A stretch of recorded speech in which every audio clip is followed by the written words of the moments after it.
ઉત્તરાયણના તહેવારને હવે ગણતરીના દિવસો બાકી છે ત્યારે આકાશમાં રંગબેરંગી પતંગોના પેચ લડાવવા પતંગ રસિયાઓ આતુર છે। ભલે આ પર્વ 2 દિવસનો હોય પરંતુ તેની પાછળ લાખો રૂપિયાનું પતંગનું માર્કેટ ધમધમી રહ્યું છે।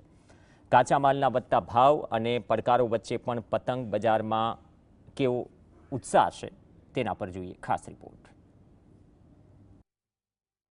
ગુજરાતમાં ઉત્તરાયણનો તહેવાર ભલે 2 દિવસનો હોય પરંતુ પતંગનું બજાર કરોડો રૂપિયાનું ટર્નઓવર ધરાવે છે। અમદાવાદ શહેર પતંગ ઉત્પાદન માટેનું મુખ્ય હબ ગણાય છે। અહીંના જમાલપુર, બહેરામપુરા, દાણીલીમડા અને કાલુપુર જેવા વિસ્તારોમાં મોટા પાયે પતંગો તૈયાર કરવામાં આવે છે। મકર સંક્રાંતિના દિવસે જ્યારે આકાશ રંગબેરંગી પતંગોથી ભરાઈ જાય છે ત્યારે તેની પાછળ આ વિસ્તારોના હજારો કારીગરોની મહેનત છુપાયેલી હોય છે। અમદાવાદમાં પતંગ બનાવવાનો વ્યવસાય મોટાભાગે પરંપરાગત અને પેઢી દર પેઢી ચાલતો વ્યવસાય છે। गड्ढे लगते हैं पहले, फिर इसके बाद कमान में आती है, यानी 5 जगह पतंग खिलती है ये, फिर जाके तैयार होती है। और ये पतंग में जरा भी गलती होती करती है तो उड़ती नहीं है, इसको सीखना पड़ता है। बचपन से हम लगे हुए हैं काम के अंदर, 10 साल की उम्र से लगे हुए हैं जब से ये काम करते हैं। એક અંદાજ મુજબ શહેરમાં પતંગ બનાવવાના 250થી વધુ કારખાનાઓ કાર્યરત છે। આ ઉદ્યોગ હજારો પરિવારો માટે રોજીરોટીનું સાધન છે। ઉત્તરાયણના 3-4 મહિના પહેલાથી જ અહીં તૈયારીઓ પૂરજોશમાં શરૂ થઈ જાય છે, જેમાં પુરુષોની સાથે સાથે ઘરની મહિલાઓ પણ પતંગ બનાવવાની કામગીરીમાં જોતરાય છે। પતંગ બનાવવાના દરેક તબક્કા માટે અલગ અલગ કુશળ કારીગરો હોય છે, જેઓ કાગળ અને પ્લાસ્ટિકની વિવિધ સાઇઝની પતંગો તૈયાર કરે છે।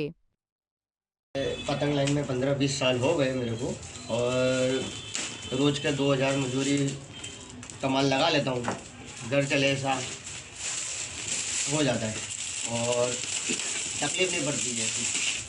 पतंग का काम पूरे इंडिया में जाता है, तैयारी होती है यहाँ पर और पूरे इंडिया में लेवल में पतंग जाती है हमारी तैयार होकर। ગુજરાતની પતંગો ભલે આખા વિશ્વમાં વખણાતી હોય પણ તેને બનાવવાનો કાચો માલ અન્ય રાજ્યોમાંથી આવે છે। પતંગ માટેના ખાસ કાગળ હૈદરાબાદ, દિલ્હી અને પૂનાથી મંગાવવામાં આવે છે, જ્યારે પતંગમાં વપરાતી વાંસની સળીઓ છેક કલકત્તાથી લાવવામાં આવે છે।